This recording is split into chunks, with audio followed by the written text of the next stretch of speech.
Hey, good evening, Austin Oaks Church.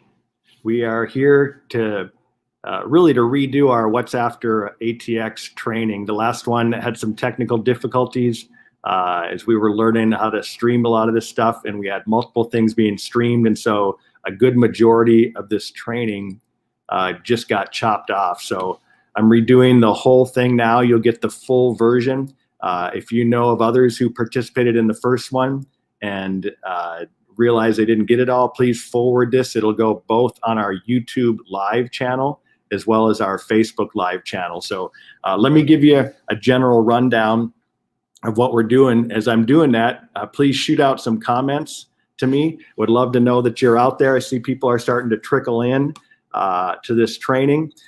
Ultimately, what this training is going to do is it's going to walk you through all the different free resources that are available for the What's After ATX series that will be starting the Sunday after Easter. So a week from this Sunday, the church series will start our city. So multiple churches, dozens of churches throughout Austin will be participating in this. And these resources are free to you. I'm going to give you some website resources, some book resources, some video links, incredible things that you can use free to help engage your neighbors, friends, coworkers, anyone you might think of with this idea of near-death experiences. What happens after we die?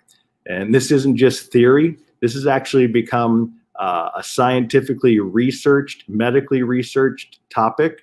And what's fascinating is you're going to find out how much the things that people are discovering about this are similar to what the Bible actually teaches. And so people from all different faiths, all different regions of the world, even blind people who have never seen from birth are describing things that they experience in these that correlate to what the Bible teaches about the afterlife. So incredibly fascinating.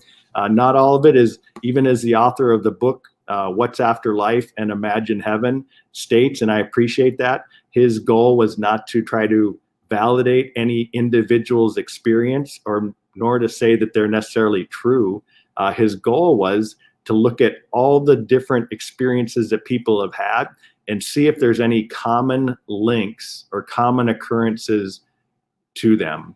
And so that's really what the book is. It's just kind of laying out these experiences and then drawing the commonalities between them and then examining, does any of the world's religions speak about something that describes this? And so this is really a great tool, not to teach people necessarily about the afterlife, but to raise questions with people who may be adverse to religious, faith-based experiences on that. But we'll look at something that's saying, hey, this is a medically proven situation that's happened. What are we going to do with that? And from that, open up the door to be able to share with them more. So I want to walk you through those resources today. So what I'm going to do is take you through a presentation that's going to introduce you to these resources. We'll actually engage with one of them, and then we'll talk a little bit about how you could implement or use these resources personally in your life. I'll share some stories of how I've been able to do that as well. So let's start with the presentation. That'll kind of walk us through the majority of this, and you'll be able to see exactly how you can use this. Okay, here's an overview. Here's all the things we're going to cover today in our time together. First is what resources are available for you, and all these are free resources. The book is actually a purchase book, but we've purchased 3,000 of them as a church, enough for every person to have at least 3. And many can have more than that because not everyone's grabbing them. So those are available. I'll talk about those. I'll demonstrate some of the resources. So we'll watch one of the discussion videos that are available here tonight. We'll brainstorm options of how to use these resources. And then we're going to identify some of the best options for you. What's going to work in your particular setting. And then lastly, we're going to share fears, obstacles, and pray for courage and opportunities to engage people whom we care about and are in our neighborhoods and homes and workplaces. So what are the resources available? First one is the discussion videos.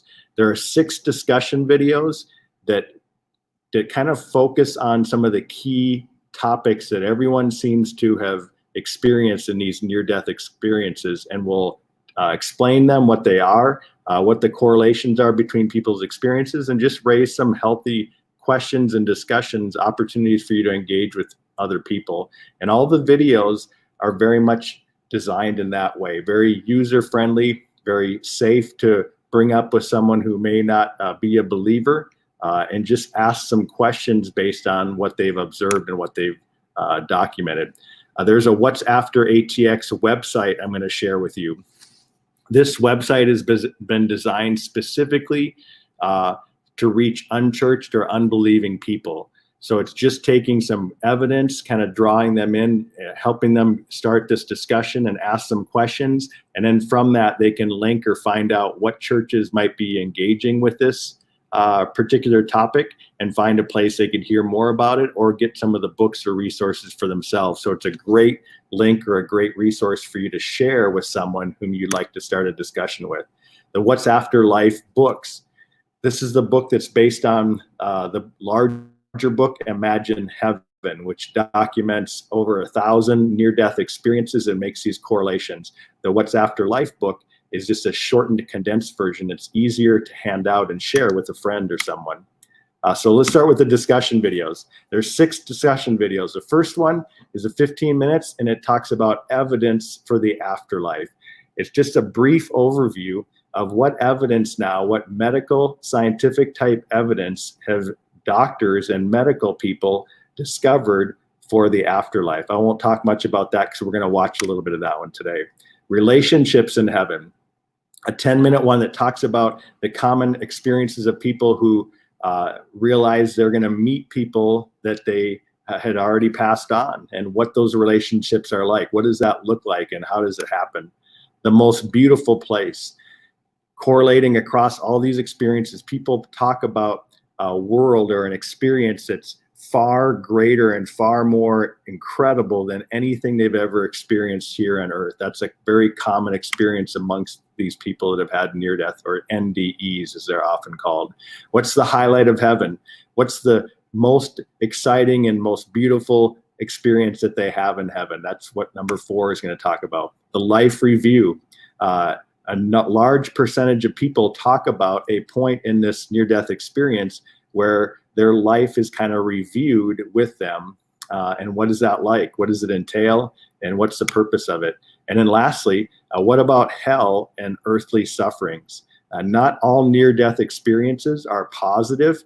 Some, over a quarter of them literally, that at least are reported, actually are very negative and extremely fearful and a hellish type of experience. So what do those look like, and what do people do? What happens to them once they've experienced something like that? Those are the discussion videos and the questions that go along with them.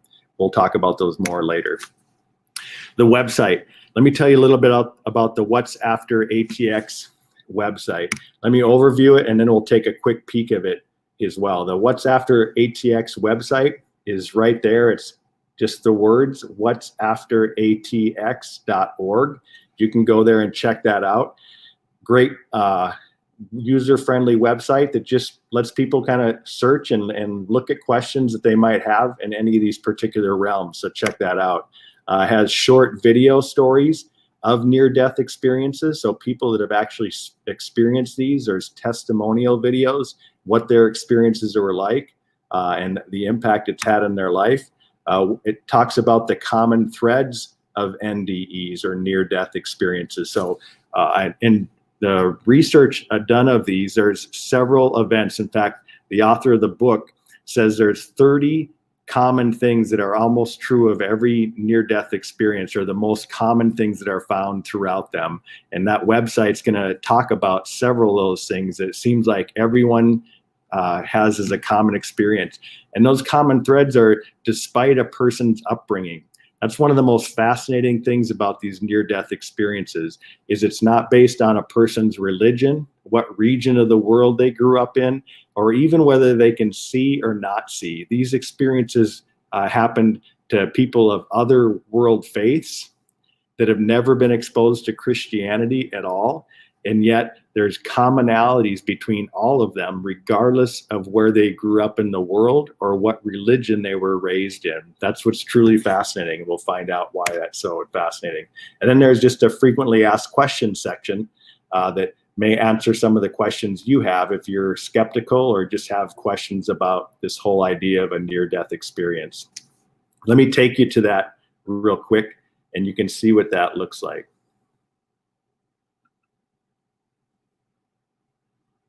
You see if you're if you can see this. Hang on, I'm gonna have to share that site. Let me share this new screen with you. You'll be able to take a look at it with me.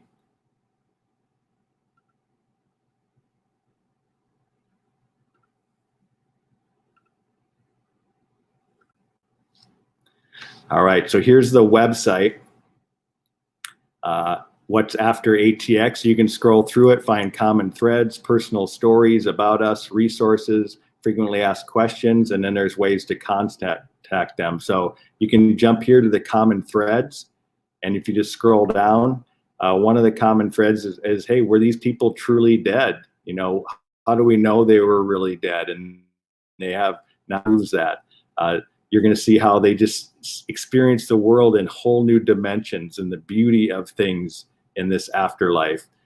They have different, not superpowers like superhuman powers, but they're unique. Their bodies are better than they were, at least the spiritual body that they're in, and they're able to experience things that they could never experience before. Relational reunions we talked about, and then different stories that people have. So you can scroll through those things and see what's happening on each of those and how unique that is about that. So let me come back to our presentation and we'll continue. All right, so that's the website. The book is another one, the What's After Life book. Again, like I mentioned, we have 3,000 of these available at the church. I've been delivering them to people or group leaders, and they can disperse them out. I can even figure out a drop spot for you if you'd like some of these. This is a short little book that's a condensed version of the Imagine Heaven book that John Burke wrote. Much easier to hand out for someone because it's a lot smaller. I call these bathroom books. They're real short, small. You can basically read it in one setting. That's not nearly as intimidating to give to a friend or a neighbor when you're doing that. In fact, we had some family come down and visit just before spring break, before all this stuff took place, and they are not believers. And so I was able to bring up this topic and just talk about it. They were very interested, and I was able to give each one of them a book on their way home to check it out. And so just like that, their interest was piqued, and such an easy resource to give. It's not intimidating to read, and it's just a summary of some of these key points that we're talking about throughout this training. It's a New York Times bestseller, so a highly popular one. You can use that as leverage as well to say, hey, this is a book that's been very popular. People are very interested in the topic. It has fascinating stories of these near-death experiences and make some of these correlations, and it's an easy ask for someone to read. So What's After Life book, you can let me know if you need some. We have some here at the church and could figure out a way to get them into your hands. So here's the different discussion videos. I want to walk you through one of them and demo a discussion video. So this is the evidence for the afterlife. I'm going to share this with you a little bit, and we're going to watch the beginning of it so you can kind of see what it's about. And all these are available. I have the link down here at the bottom. If you go to that website, you can go back. This video will be available on YouTube and Facebook in the weeks to come. Just go back on or screenshot it, snap a picture with your phone. But all these videos are available to download free of charge on this website. So let me take you there, and we'll get that going.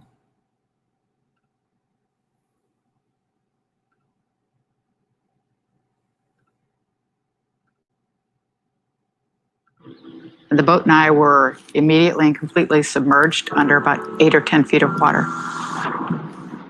I knew that I had been underwater already too long to still be alive. My spirit rose up and out of the river. I saw my body being pulled to shore. I saw the guys start CPR, and I could look at my body and recognize that that was my body, that that represented.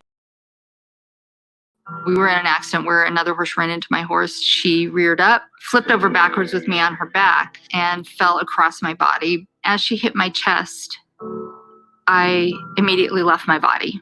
I was up 30, 40 feet in the air. I was looking. Hang on with me here for a minute. Having some technical difficulties. This guy doesn't want to share. See if I can bring it back in.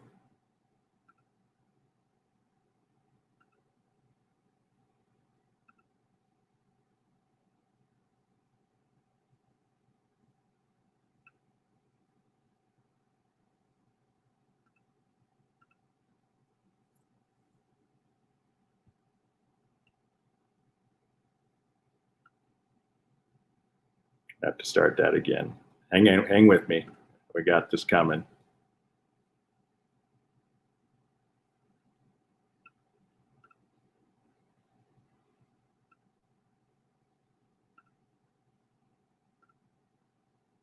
And the boat and I were immediately and completely submerged under about 8 or 10 feet of water.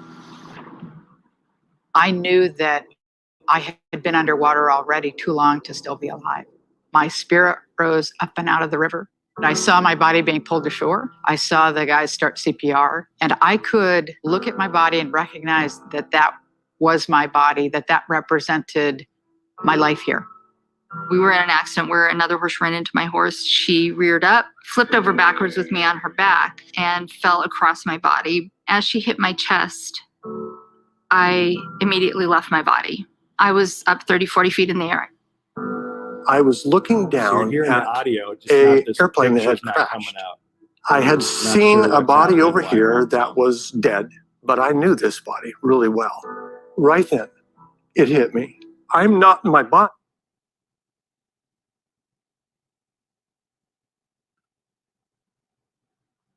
Let me try this one more time.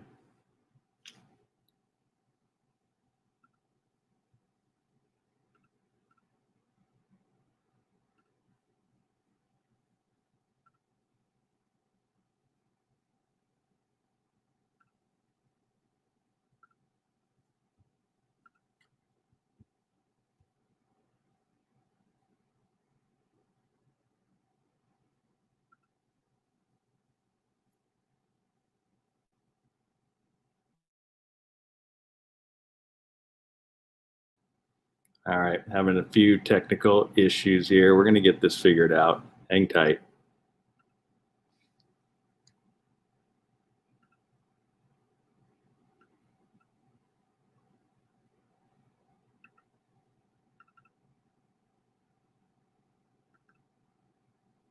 And the boat and I were immediately and completely submerged under about 8 or 10 feet of water. I knew that I had been underwater already too long to still be alive. My spirit rose up and out of the river. I saw my body being pulled to shore. I saw the guys start CPR, and I could look at my body and recognize that that was my body, that that represented my life here. We were in an accident where another horse ran into my horse. She reared up, flipped over backwards with me on her back, and fell across my body. As she hit my chest, I immediately left my body. I was up 30, 40 feet in the air.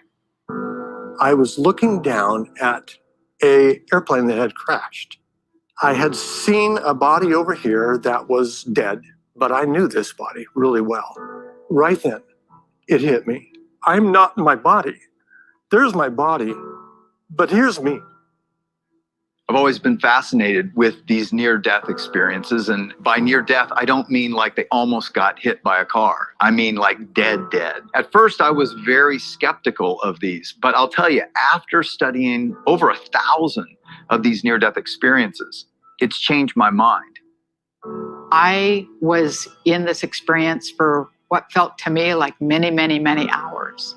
But in fact, the entire thing was probably 30 minutes. It was like we had this wave of light under our feet pushing us forward.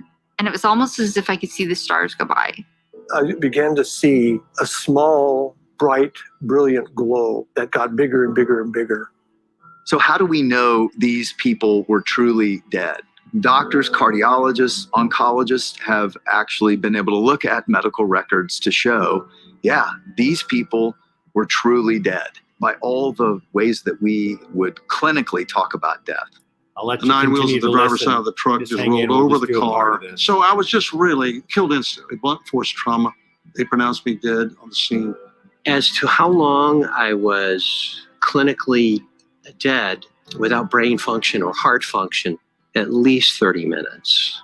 According to the medical records, it was an hour and 45 minutes that I was not breathing or heart beating during that time frame.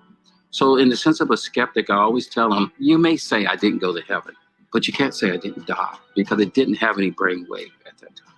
That fact that the near-death experiences are occurring during that time, that consciousness should be a blank slate, is medically inexplicable. It should be impossible for them to be remembering anything. Having looked at my medical records, corroborated as many details as I could about the scene at the river, I ultimately concluded that my experience was outside the realm of science and outside the realm of medicine. Scientists postulate there must be at least 5 dimensions to make sense of some of the things science is discovering. Is it so crazy to think about what comes after this life?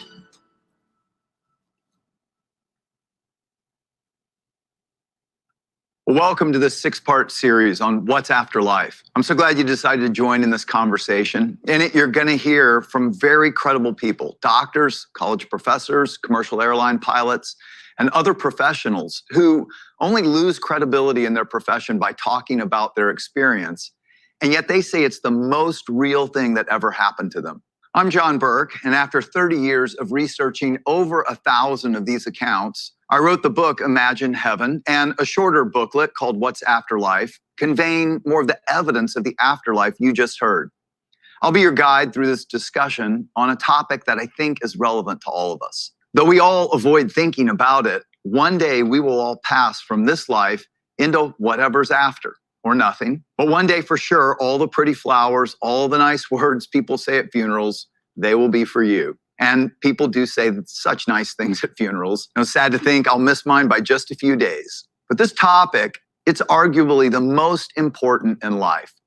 Because if this life is just the beginning of something more real than anything we've experienced yet, that has implications for how we live, how we love, and the very purpose of life. And whether you're approaching this as a skeptic or a believer or somewhere in between, we want these discussions to be a safe place. Feel free to disagree, listen respectfully to different opinions, and keep an open mind. Because that's really where we learn and grow, when we write these new ideas. That was my experience. It's how I got interested in this topic.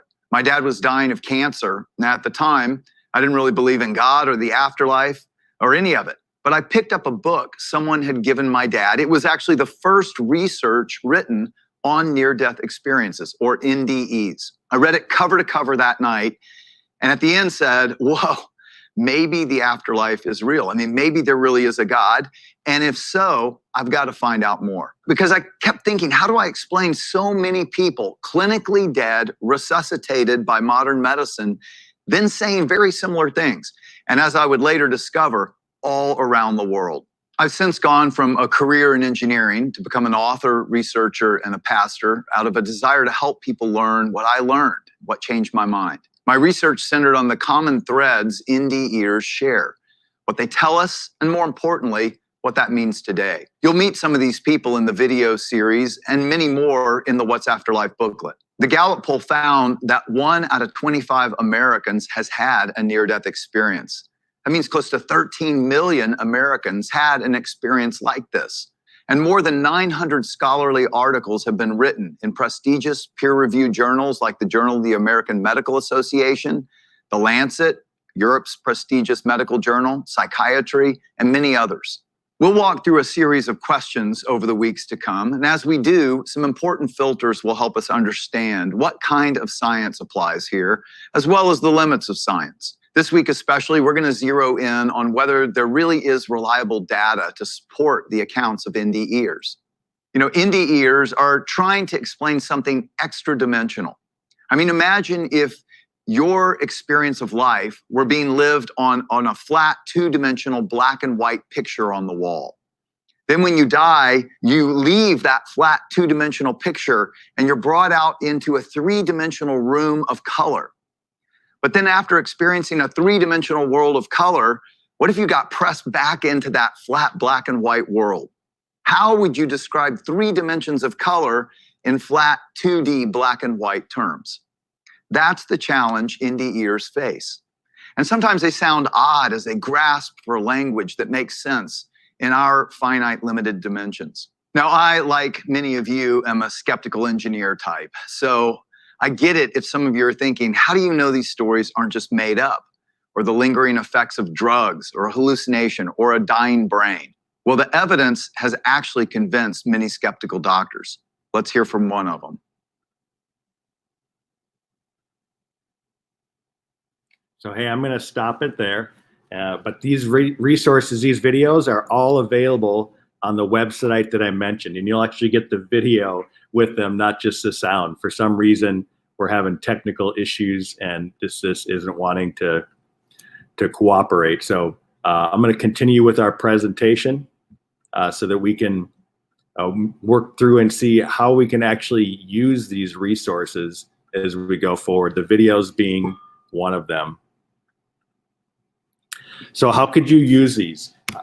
First of all, who are neighbors, friends, family, or coworkers you could share the book with, or the discussion video links?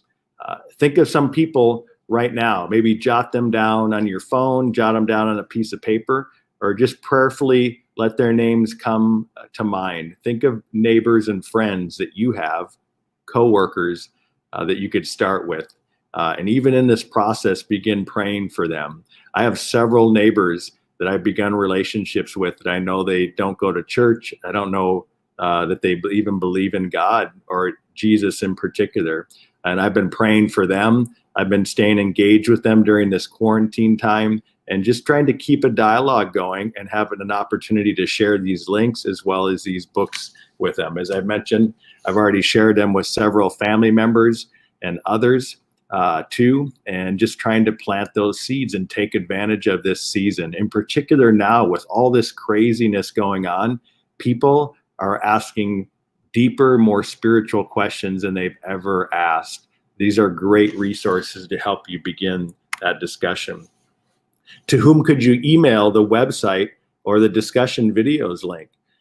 Think of those people you just talked about. You could email the website that we talked about on here. Let them just explore it for themselves. A lot of people have extra time on their hands and they're curious. They'll check out things in their own private world that maybe they're with you face to face. So don't feel like you have to have a face-to-face discussion with them or you have to lead them to this information personally. Sometimes just sending them a link and them clicking on it, they're much more comfortable exploring it on their own. So think about each of these people and pray about what would be the best way to engage them with these resources. Think outside the box a little bit. Consider people that aren't attending church. People are doing all kinds of Zoom watch parties and little socials and fellowships.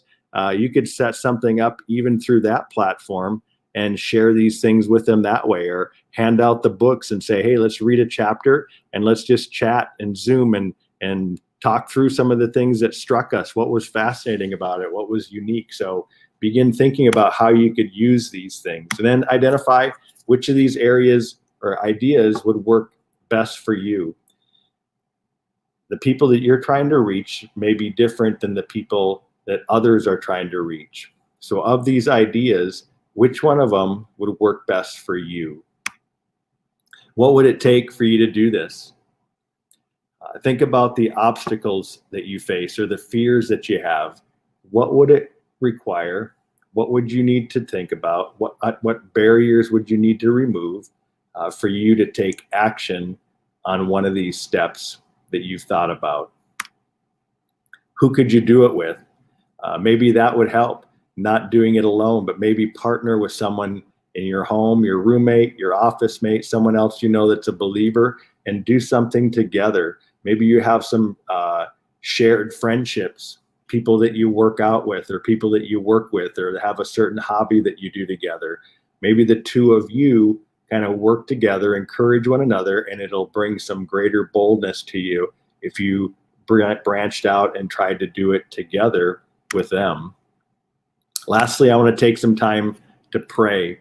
And we can do this right through the chat. You can just shoot some things out, and I want to close our time out with some prayers. So while I'm going through this, if you would just type into the chat area, what are some fears or some obstacles that we face to taking action?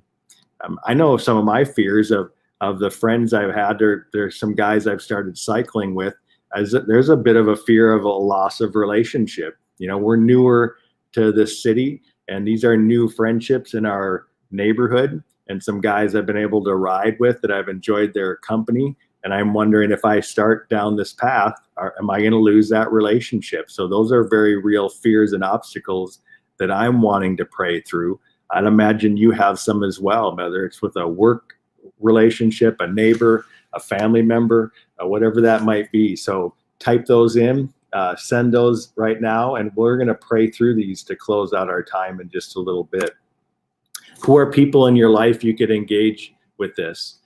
You don't have to put their whole names, but let's just name them so that we can pray specifically for them. So I think of Clayton is one of the guys I ride with. Matt is another guy that I ride with.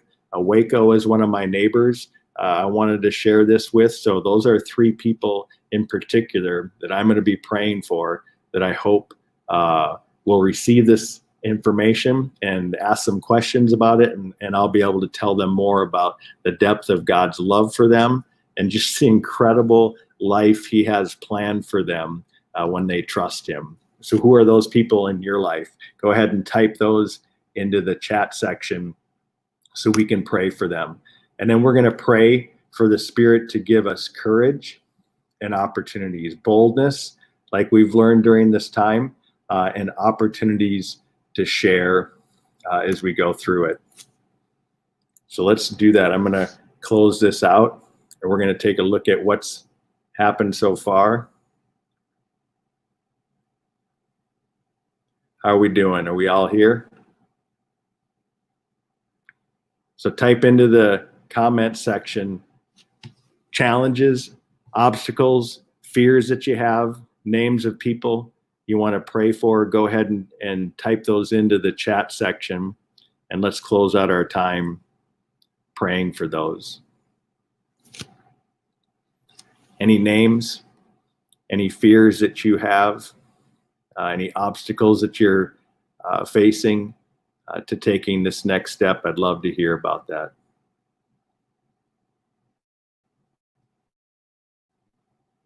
All right. Father God, we love you and praise you for the fact that you are sovereign over all these circumstances that we're facing. And Lord, you're sovereign even over our own relationship with you, that if we were left to ourselves, we would run from you our whole life, but you loved so much that you pursued, and you sent your own Son in love to take our place. And Lord, not just to redeem us from sin, but as your word says, you're preparing a place for us. And if it was not true, you would not tell us that. And you will come back to receive us into that perfect place, the new heavens and the new earth that is far superior to anything we've ever experienced here in this present world, this present broken, sinful world. Lord, our desire is to share that truth with others. So Lord, please empower us with boldness, with courage, with love, with kindness, to reach out to neighbors, friends, co-workers, to overcome our fears, and instead to be overwhelmed with the depth of your love for us, Lord, so that it may result in us sharing your good news and your plan for what's after this life with those who are around us. I pray for all those watching, whether it's now or the recorded version afterwards, Lord, that you would empower them and encourage them with creativity and boldness to reach out to those whom you've given them influence in their lives, to share these truths and use these tools to begin conversations about their eternity. In Jesus' name we pray. Amen. Y'all have a wonderful week. It was so good to see you tonight and hear from you. I apologize for some of the technical issues. Not sure what was going on there, but hey, we're going to press forward either way. I pray that these resources will be of value to you. Don't hesitate to contact me. You can get my email from our austinoakschurch.org website. And if you would like me to drop some books or leave some in a strategic place for you, I'd be happy to arrange that and make sure you have some of these tools in your hands to reach your neighbors with this information. Love you all. Have a wonderful evening.